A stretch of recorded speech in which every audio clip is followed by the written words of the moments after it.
Good morning and welcome to Breakfast with Bridgett on this Wednesday, February 12th. I'm Bridgett Ellison. It's good to be with you. We have weather and traffic, top headlines, and a live interview this morning, getting you ready for Valentine's Day with some dating advice from a dating expert. So we're all looking forward to that and getting some, up-to-date information on how to spot some of those green flags, red flags, and everything in between. So we'll get to that in a little bit. But first, we want to get a check of your forecast. And Chief Meteorologist Candace Campos is in the Pinpoint Weather Center. And how are things looking this morning, Candace? Good morning. I can't wait to hear about these flag I know, colors. right? I know. I've heard of a beige flag too. Is that good or When bad? when someone's just really vanilla, they're just very like, Okay. blah. That's the neutral flag. That's like the neutral flag. Yeah. What about the Neither white here nor flag? there. Just wave the white flag. Surrender. All right. Let's talk about your weather forecast. Let me think. How can I make flags into the forecast? Ooh, Daytona? a moderate risk of rip current. So we will have the yellow flag flying along our beaches later on today. Or we've got the checkered flag that we're going to be waving later on this Sunday. I know, Steve. I've got a lot. Let's talk about your weather forecast because the weather will be impacting, not in a good way, the Daytona 500, which if I need to look back, before it used to be in the summer. So that was an obvious, weather delay concern. So they moved it towards, the beginning of the year. And now weather is impacting it again. So that's just the way it goes. But this is what you can expect over the next couple of days. So for your Thursday, it's going to get hot. Today it's going to be warm. There's no doubt about it. Upper 80s this afternoon. But then tomorrow we're going to just crank it up a little higher. Now, by the way, if we do hit 90 degrees, Bridgett, tomorrow, it will be the earliest November day we've ever seen on record. The current record holder is the 15th. So we could get 90s on the 13th. So just cutting it pretty close. But again, could be holding a record there. Then as we head into Thursday, Friday, Saturday, Sunday, we're going to see the progression of two different fronts. It's that Sunday front, the one that could be impacting Daytona, will also be bringing us much cooler air with highs back into the 60s. The winter not completely giving up, but it won't last super long. As we look here at the satellite and radar composite, I love this graphic because it shows you just the mess that this system is currently, causing. We got snow across the deep south. We have rain and storms in the deep south, snow, blizzard-like conditions as far south as Washington, D.C., and then out through the Rockies as well. Locally here, this front's going to continue to build up that heat, and then we're going to start seeing a little more rain associated with it. So your highs for today, we are back into the mid-80s along our coast, upper 80s further inland. But then this is what Thursday has to offer. Nearing 90 in Orlando, pretty close to it there in Stanford and Leesburg. And as of now, it looks like we certainly could easily be tying a record tomorrow across many of our locations, along with that earliest 90-degree day on record as well. So let's take you here throughout the next 2 days here with our clouds and rain forecast. Notice that southerly breeze. That's what's going to continue to pump in that heat and humidity. So we're going to try to create some sea breeze action today. We don't have that much moisture in play.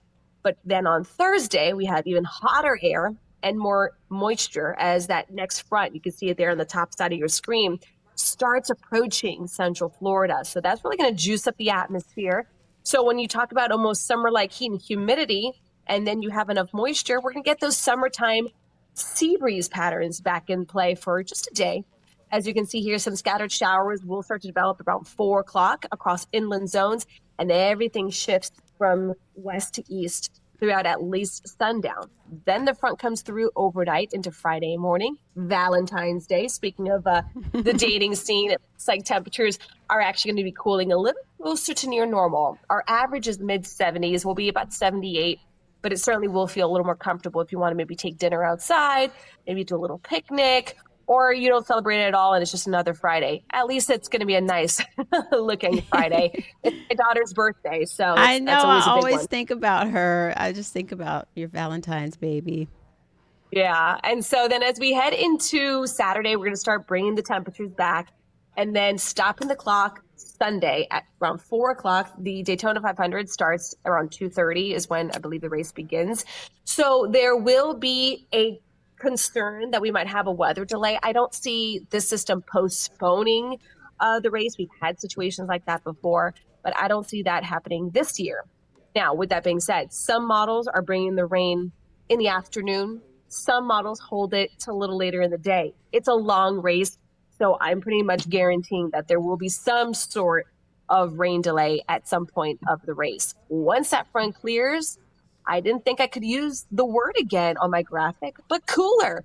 Cooler air is going to settle in, and it looks like we will finally start to actually trend below average, at least as we kind of wrap up the month of February. So for those who were hoping to actually get some of that winter weather back, it looks like we might have another go or so of that. So as we get results here, their full 7-day forecast, you could see we're bumping up rain chances tomorrow. It's that sea breeze interaction, a little drier for Friday and Saturday, up into chance again on Sunday.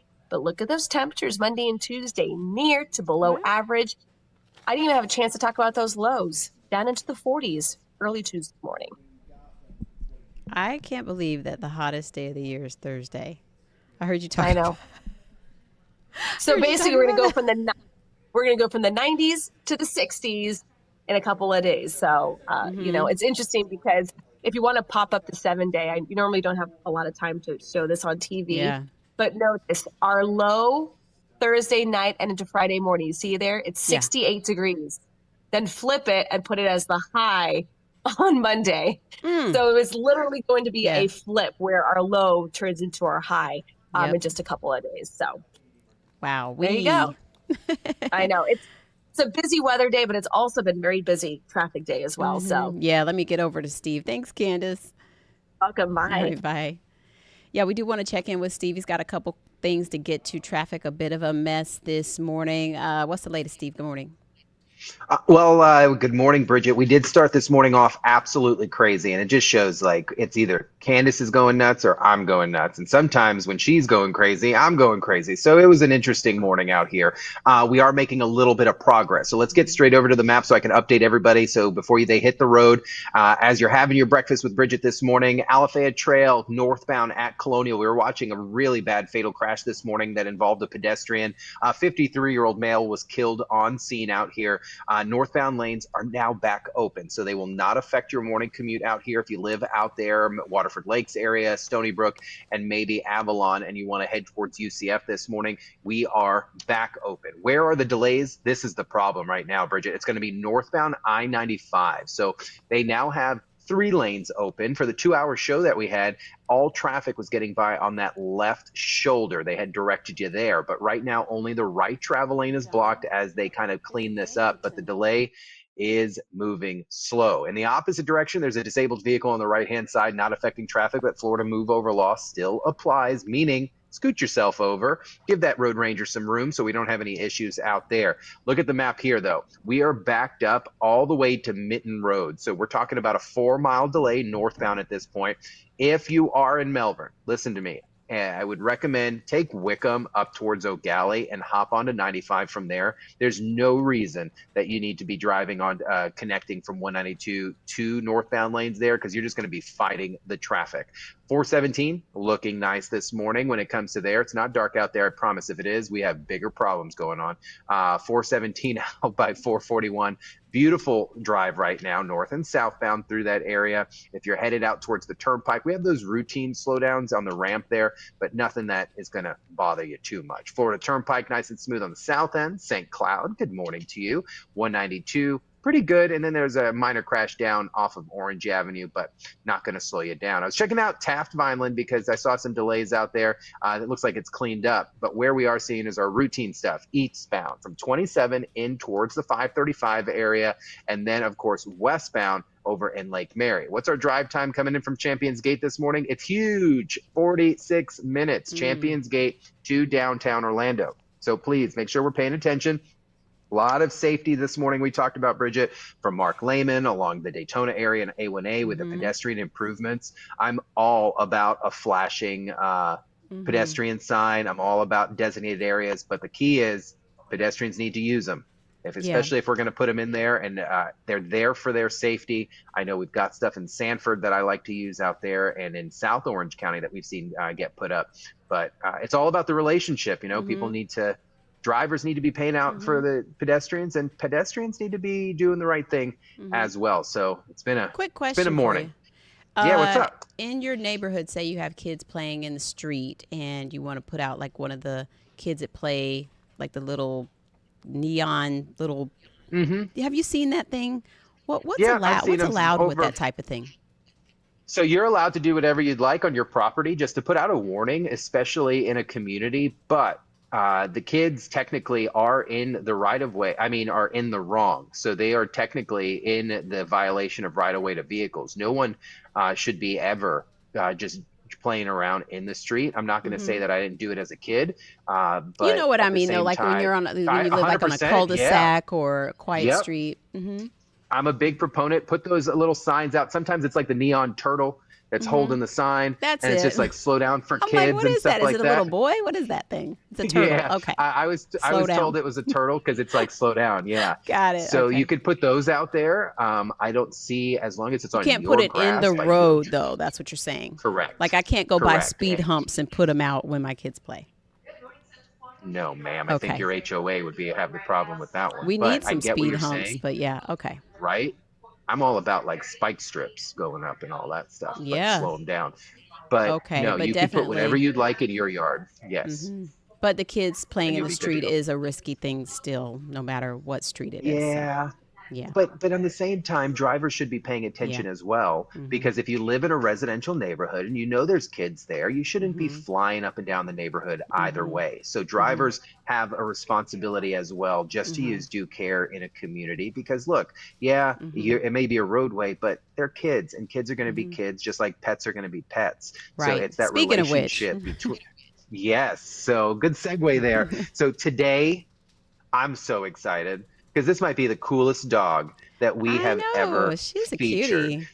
Yeah, so we're 11 out of 11 right now, and I hope that we get to our 12th dog will be adopted. And from what I hear, a viewer has already called the content center and wants to adopt this dog. Oh. So, so this is Paris.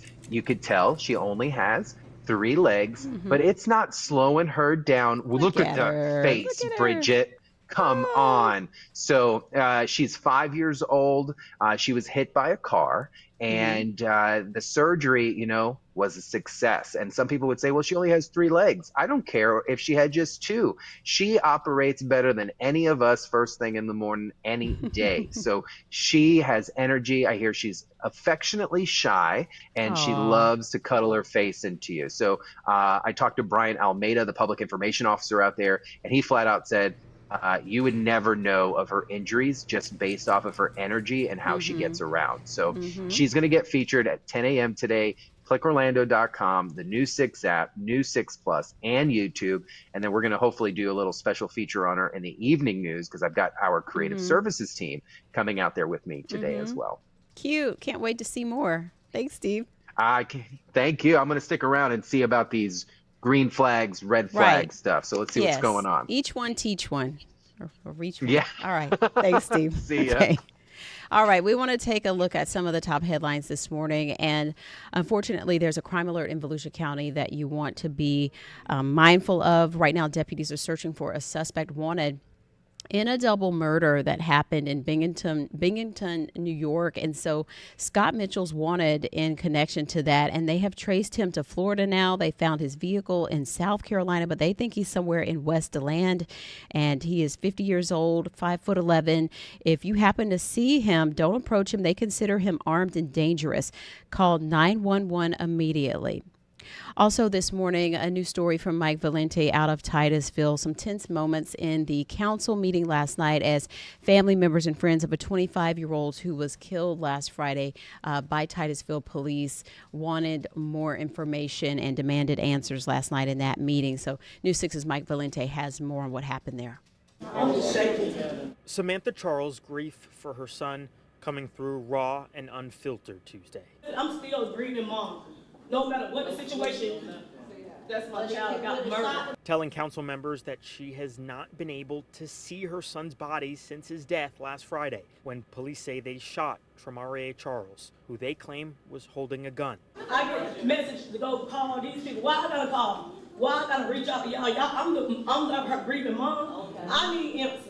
Off camera, Titusville Police Chief John Lau told News 6 he met with Samantha Charles after Tremarie's death and advised her that Titusville Police could not prevent her from seeing her son, that authority was with the medical examiner.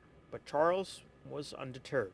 I want to see my baby. For real. I want to see my baby. The whole situation was wrong. I'm hurt, and it's ridiculous. I understand this is frustrating.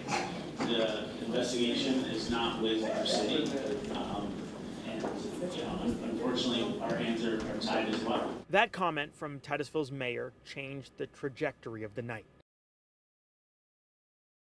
Family and friends, clearly angry, shouting down the mayor and council members and walking out. And from City Hall, the protest continued. Tremarie's family and friends made their way to Robbins Avenue, where Tremarie lost his life last Friday. The protesters included Saray Griffin, who says she was with Tremarie that night. He had a gun and the gun fell on the ground, but he did not aim at no police. We just want some kind of answers, someone to tell us something. James Saunders was not there, but as Tremarie's uncle, he wants to understand what his nephew's final moments were like. He helped organize a march to City Hall Tuesday. Titusville police tell us no body cam footage will be released until FDLE completes its investigation. In Titusville, Mike Valenti, Getting Results, News 6. Also happening today, FDOT looking for your feedback about some big changes in the works along a busy stretch of US 1, the goal to improve safety on Bevel Road from Fairview Avenue in Daytona Beach. News 6's Mark Lehman has more. Have you seen any close calls when it comes to pedestrians and drivers? All my life. All my life in Volusia County on US 1. Shauna Ford says the dangers on the road are clear. Driving down US 1, also known as Ridgewood Avenue, we saw bikes close to traffic and people taking their chances, crossing wherever they could. Almost a daily thing, huh? Yeah, it is. It's almost a daily thing. Yeah, you got to really be careful and cautious when you cross. But safety improvements could soon be on the way. It's part of a nearly $10 million resurfacing project between Bevel Road and Fairview Avenue. The Florida Department of Transportation wants to add 4 mid-block crosswalks with pedestrian hybrid beacons. They've been installed in some places in Central Florida, including one a few miles away near Mainland High School. I think it's better to have some type of signal like on International, instead of, you can't put speed bumps out here. Mark LaPointe says he's on board with the plan, which also includes 7-foot wide buffered bike lanes. I think it's a great idea because it gives everybody more room. And more room means less crashes. The state says the improvements could reduce potential impacts by nearly 70%. If both parties play their part in this, everybody will be safe. And we'll keep you updated on what happens there. And we're taking a quick break. We'll be back with dating red and green flags. Get you ready for Valentine's Day. Stay with us.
Good morning and welcome back. Valentine's Day is coming up on Friday, February 14th, and love it or hate it, if you go into the stores, you've seen all the balloons and the cards, flowers. It's already stocked up and ready to go.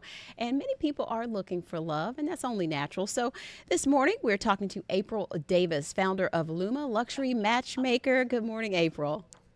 Good morning. We are interested in getting ready for Valentine's Day, no matter, what stage of life or love you're looking for. And so how is it that, people are approaching dating right now? Because we've had dating apps come on the scene in the past, 15, 20 years or so. You're a matchmaker service. There's still the good old fashioned ways of trying to meet people. But what is that dating scene like, statistically right now? Well, dating apps only account for, I think it's around like 10% of actual relationships. So people think that, oh, if I want to meet someone, I need to just go online and order up a person just like I do with Amazon. But it's actually not that effective if you are looking for a long-term committed relationship. Whereas meeting somebody through a mutual acquaintance is still the number one way. And I know people used to go out a lot more and meet people, naturally, organically at restaurants or bars or out with friends. And I know COVID has really changed our whole society, and people are just more reluctant to even go out. I know a lot of people that use the apps. The problem with apps are you're going to have a huge chunk of people that are just apps bots and scammers and stuff, and then you have some people that are just sitting there looking for attention, and then of course you have people that want to hook up, and then there's a small subset of people who actually want a real relationship. So it can be challenging for people that are actually looking for a partner or a long-term relationship. And how did you get into the matchmaking business? Well, I just started doing it. And when I was 16, I made my first match that ended up in a marriage. And then fast forward 10 years, I started learning about some of these dating services that were out there. Match.com was new, but it was still kind of taboo. And so I was reading about these others. Is that still around? Yeah, right. Oh, yeah. It's the best one for finding a real relationship. It's still considered one of the best ones, I should say. And so I was just thinking, my background's in process improvement, and I thought, I can apply this to dating. And that's when I started the company, because we're more of a customized search firm. We help people find, exactly what they're looking for. So how do you do that? How do you go about finding it? What makes a good match? Well, first, we sit down with our clients and we understand who they are and who they're looking for in a partner. And we ask them 100 questions. And so essentially, we're an extension of them. And then we go through our own proprietary database and we vet people on their behalf. And on average, we end up interviewing about 50 people per client. So it's like we're going on 50 first dates for them so they don't have to. And then we plan the date, we set it up, and they just give us feedback afterwards and let us know how it went. So how does the radius work? Are you working with people city limits wise, nationwide, statewide? What are some of those parameters? It just depends on the client and what they're open to. We try to get people to be more open-minded, because in this day and age, people have this paradox of choice. They think that because they have so many options, they can never just settle, because it's just overwhelming. And then people are less satisfied with their decisions once they make a decision about someone. So it's important to not get married to this laundry list of ideas of what you think you need in a partner. And so what we go through is like the basics. Of course, you have geography, and then there's the whole thing about kids. Do you want kids? Will you date somebody with kids already? And that's a major factor. And age, of course. And then we go through like the next level of values. What is important to this person? Do they, maybe their religion is super important, maybe family is super important. And, it really comes down to the individual client. And one thing we talked about was the green flags and red flags in dating. And that is so important in this day and age. We've seen so many stories of predatory situations, and maybe background checks or things that maybe should have been done, or people didn't know about a person's background. So what can you tell us about green flags and red flags? Well, green flags are going to be things like somebody that is really supportive and, a positive person that is reliable, that does what they say they're going to do, that shows you they have empathy. Everyone talks about like the shopping cart test. Does this person put their shopping cart away when no one's looking? Or how do they treat people in the service industry who have no power? That's really Mm-hmm. reflective of who an individual is. Mm-hmm. Green flags, on the other hand, would be something like someone that is constantly negative, talking negatively about their ex, or maybe Mm-hmm. making blanket statements about groups of people. That's usually a big red flag. Mm-hmm. Someone that's jealous, not just jealous of you with another partner, but jealous of maybe your accomplishments and Mm-hmm. how successful you are, or where you spend your time, and they're just kind of making little negative digs here and there. Mm-hmm. Someone that disregards your boundaries, is inconsistent with their communication. And then another thing that I always, want people to be aware of is someone that is constantly comparing you to their ex, Mm. is going to be a big red flag, because comparison is the thief of joy. And Mm-hmm. no one wants to be compared constantly Mm-hmm. to someone's ex. Mm-hmm. And what do you recommend when it comes to checking into someone's background and making sure like they are who they say they are? They don't have like a family somewhere, or they're lying Oh, about just having been married before, all kinds of things. Yeah. Or still married. That's a big Mm-hmm. thing. I Mm-hmm. I get people Mm-hmm. that will come Let's in keep all it the time real. and they're like, Mm-hmm. yeah, right. I get people all the time that they're like, I want to make sure that they're actually single, Mm-hmm. because they're Mm-hmm. meeting a lot of married people online, especially Mm-hmm. because anyone can be whoever they want online. Mm-hmm. And I always say you have to trust but verify. Do Mm-hmm. your homework and do your research on a person. What are like some good And places to look for that aren't just trying to take your money?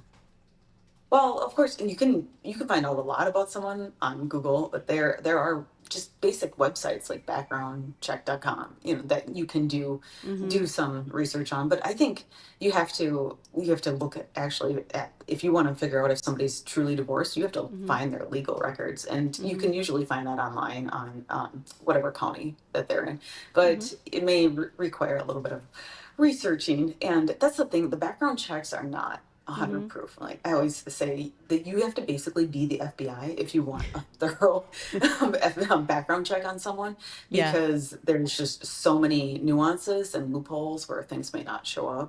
Mm-hmm. So again, you have to trust but verify and just do your Mm-hmm. research. And And so if there's mhm. people will show you who they are. So That it's I was important just to thinking pay about that. attention. Maya Angelou always said, when people show you who they are, believe them the first time. Believe them. Yeah, But exactly. sometimes in dating, the representative shows up for a while. So we'll Yeah. see. How can Well, we get that's more why I information think. from you?